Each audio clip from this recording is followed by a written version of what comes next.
আছেন কেউ দাঁড়িয়ে থাকবেন না।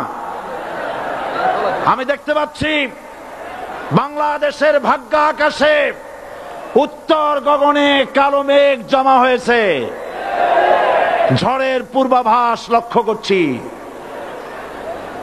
যদি মোকাবেলা করতে না পারেন সক্ষম ভাবে, এমন অন্ধকার গাঢ় কালো অমাবস্যার রাত আসতে পারে যার সুবে সাদেক হওয়া অসম্ভব। সুতরাং আপনারা কি কাপুরুষের মতো কাফের মুশরিকদের গোলামি করে মরতে চান?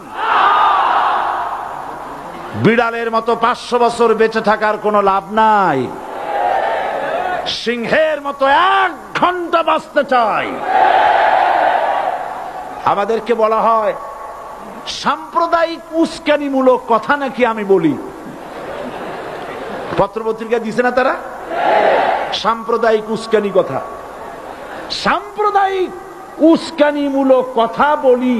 সেই জন্যই বোধহয় শত শত মুসলিম আমাদের কাছে এসে মুসলমান হয়। মানুষে আর বোকা বানানো যাবে না। যাবে কি? আর বোকা বানানো যাবে? তারপর বলছে কি? এরপরে বলছে আমাকে বলছে রাজাকার।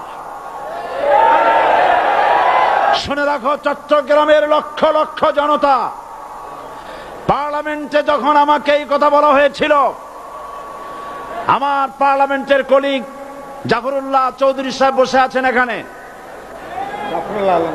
হ্যাঁ, জাফরুল ইসলাম চৌধুরী বসে আছেন পাশে, প্রধানমন্ত্রী সুদ্ধা, অন্তত 3 শতাধিক পার্লামেন্টের সম্মানিত সদস্যরা সেদিন বসা।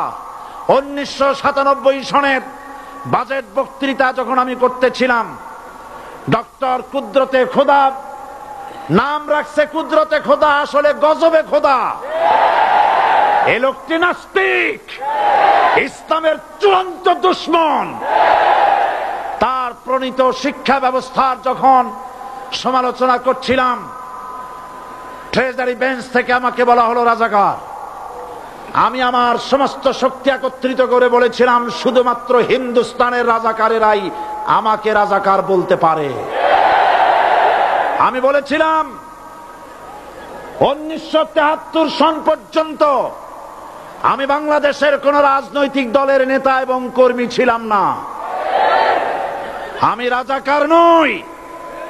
আমাকে রাজাকার বলে যদি তাকেও প্রমাণ করতে না পারে 10 কোটি টাকার মানহানি মামলা দায়ের করব। আমার এই বক্তব্য সারা দুনিয়া শুনেছে। পার্লামেন্টে আমার এই বক্তব্য রেকর্ড হয়ে আছে। সেদিন 3 শতাধিক পার্লামেন্ট মেম্বারের কেউ আমার চ্যালেঞ্জ গ্রহণ করেন নাই। যে কোনো ব্যক্তি পার্লামেন্টে গিয়ে আমার বক্তৃতা দেখে আসতে পারেন। এরপরে 1997 সনের 7ই অক্টোবর দৈনিক জনকণ্ঠ পত্রিকা যখন আমার বিরুদ্ধে লিখল, সেই পত্রিকায় সাইদির ওপেন চ্যালেঞ্জ 8ম পাতা, 1997 7ই অক্টোবর, এত বড় 2 কলমে হেডিং। সেখানে আমি বলেছি বাংলাদেশের সকল সাংবাদিক, গোয়েন্দা বিভাগ, বাংলাদেশের সকল বুদ্ধিজীবীকে আমি আমার পিরোজপুরে আমন্ত্রণ করছি। আমার উপস্থিতিতে যদি কেউ প্রমাণ করতে পারে বাংলাদেশের স্বাধীনতা যুদ্ধের বিরুদ্ধে আমার কোনো ভূমিকা ছিল, সজ্ঞানে স্বেচ্ছায় জাতীয় সংসদের সদস্য পদ থেকে পদত্যাগ করব। 3 বছর পার হয়ে গেছে, আজ পর্যন্ত কেউ এই চ্যালেঞ্জের মোকাবেলা করে নাই। সুতরাং আমাকে যারা রাজাকার বলবে তারা পিতৃ পরিচয়হীন অবৈধ সন্তান। 1971 সনের, শোনো মুসলমানেরা, 1971 সনের কোন কাদা সাইদির গায়ে লাগে নাই। আমাকে রাজাকার বলে জনগণ থেকে বিচ্ছিন্ন করবা, জনগণ থেকে আমারে বিচ্ছিন্ন করা যাবে না। কারণ এই জনগণ আমার জন্য আসে না, এই জনগণ আসে আল্লাহর কোরআনের জন্য।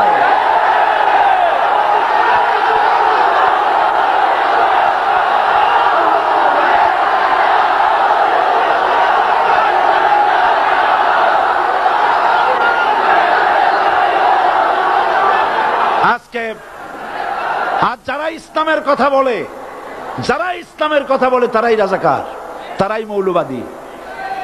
মৌলবাদী বললে আমরা অসন্তুষ্ট হই না, কারণ মৌলবাদী শব্দটা আসছে মূল থেকে। মৌল শব্দ এসেছে মূল থেকে। মূলবাদী তার মানে যারা মূলে আছে। মূল হলো কোরআন, মূল হলো হাদিস, মূল হলেন আল্লাহ, মূল হলেন আল্লাহ রসুল। আমরা আছি মূলে। এখন বলেন তো মূলের শক্তি বেশি না আগার শক্তি বেশি? আমাদের যারা মৌলবাদী বলে ওরা হলো আগাবাদী। মূলে আছে কত কোটি? 12 কোটি। মূলে আছে কত কোটি? আর আমাদের যারা মৌলবাদী বলে ওই থাকো গাছের আগায়, আমরা মূলে। লাফালাফি বেশি করবা না, 12 কোটিতে গাছের গোড়া আসতে নানা দেবে, মামু বাড়ি দিল্লি গিয়ে পড়বা, বাংলার জমিনে জায়গা হবে না। এ কথা বিশ্বাস করো। বাংলাদেশের মুসলমানদের শরীরে এক বিন্দু রক্ত থাকতে শয়তানের তৈরি করা ধর্ম নিরপেক্ষ মতবাদ বাংলার জমিনে কায়েম হতে দেওয়া হবে না, হবে না।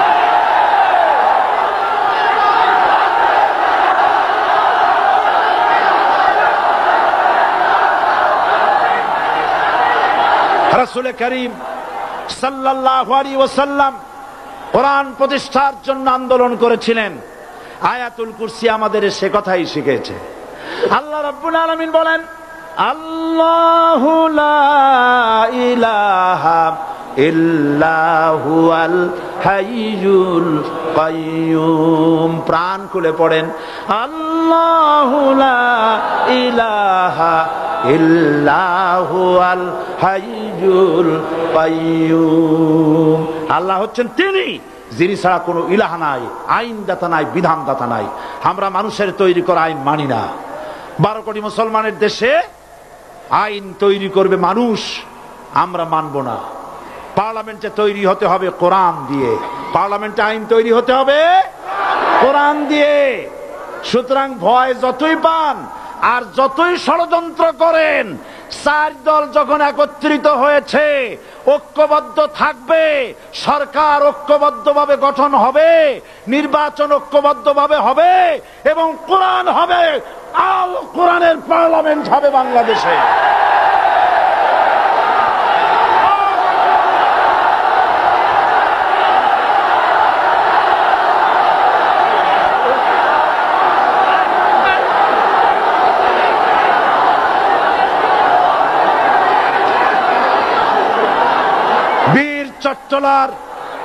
বীর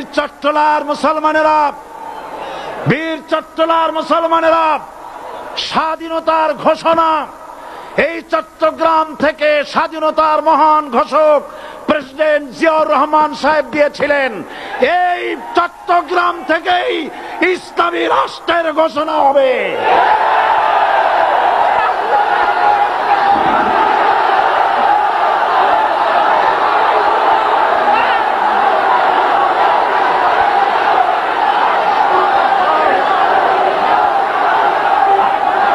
আশাবাদী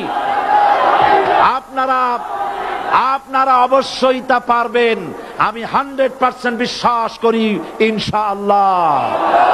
কারণ যে ষড়যন্ত্রের মোকাবেলা করে স্থানীয় রাজনৈতিক দলের নেতৃবৃন্দ কোরআনের মাহফিল সিনায় এনেছেন, আমি প্রথম দিনেই বলেছি চট্টগ্রাম তাফসিরুল কোরআন মাহফিল কোন রাজনৈতিক দলের প্রতিনিধিত্ব করে না।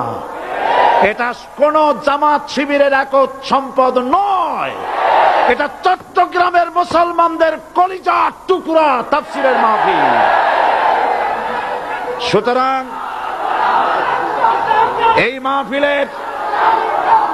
মাহফিল চট্টগ্রামে থাকবে ইনশাআল্লাহ কিয়ামত পর্যন্ত। 144 ধারা 288 হয়ে গেছে, ষড়যন্ত্র পায় চলে গেছে। আমি ওই সব ছেলেদের বলি, সরকারি দলের ছাত্র হইয়া মুসলমানদের বিপক্ষে যাইও না। এদেশের ভাগ হয়ে